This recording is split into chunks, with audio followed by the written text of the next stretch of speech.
وہاں تیسری بیٹی اپنے والد کے لیے سفارش کرنے کے لیے کھڑی ہو جائے گی. یہ دیکھ کر اس باپ کے دل میں اطمینان ہوگا کہ یہ میری بچیاں میرے جہنم سے بچنے کا ذریعہ بن رہی ہیں. تیسرے سے فرشتے چوتھے کی طرف آئیں گے, چوتھے سے پانچویں دروازے جہنم کے پاس آئیں گے, پانچویں سے چھٹے کے پاس آئیں گے, چھٹے دروازے پر بھی جہنم کے اس کی چھٹی بیٹی کھڑی ہوگی اور وہ یہ کہے گی میں اپنے والد کو جہنم میں داخل ہونے نہیں دے سکتی. اب ساتواں دروازہ ایک بچا ہوگا. اس وقت یہ آدمی تڑپتے ہوئے کہے گا اے اللہ مجھے ساتویں بھی بیٹی نصیب فرما. یہ کہتے ہوئے اس کی آنکھ کھلی اور وہ اس کی زبان سے جملے تھے اے اللہ مجھے ساتویں بھی بیٹی نصیب فرما. بیوی نے پوچھا جی کیا بات ہے, آپ کیا کہہ رہے ہیں, کیا خواب آپ نے دیکھا, ایسا کیوں کہہ رہے ہیں کہ ساتویں بھی بیٹی ہو جائے. تو وہ توبہ کرنے لگا اے اللہ میں اپنی غلطی پر ندامت کرتا ہوں کہ میں نے اپنی بیوی کو طلاق دینے کا ارادہ کیا. اے اللہ بیٹیوں کی عظمت مجھے معلوم نہیں تھی. اے اللہ میں چاہتا ہوں کہ آئندہ جتنی اولاد مجھے ہونے والی ہے وہ سب بیٹی ہو جائے, میری تمنا ہے. یہ ہے بیٹیوں پر اللہ کا کرم, یہ ہے نعمتیں بیٹیوں پر. لیکن آج ہمیں بیٹیوں کی عظمت نہیں ہے. حضور پاک صلی اللہ علیہ وسلم نے بضعۃ منی کہا حضرت فاطمہ کو. حضور نے کہا فاطمہ میرے جگر کا ٹکڑا ہے. علماء فرماتے ہیں کہ حضور پاک صلی اللہ علیہ وسلم جب بھی سفر میں جاتے سب سے اخیر میں حضرت فاطمہ سے مل کر روانہ ہوتے, اور جب سفر سے واپس آتے سب سے پہلے حضرت فاطمہ سے ملاقات کرتے. یہ تھا بیٹی سے محبت.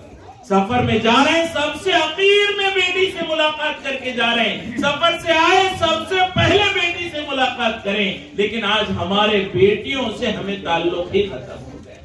فرمائیں کہ یہ سب چیزیں والدین کے متعلق, بیٹیوں سے متعلق, اولاد سے متعلق جو پروگرام پیش کیے گئے, ان بچوں نے جن پر کوئی ذمہ داری ابھی نہیں ہے, لیکن یہ یقیناً ہم بیٹھنے والوں کے لیے سبق تھا جو ان بچوں نے پیش کیا ہے.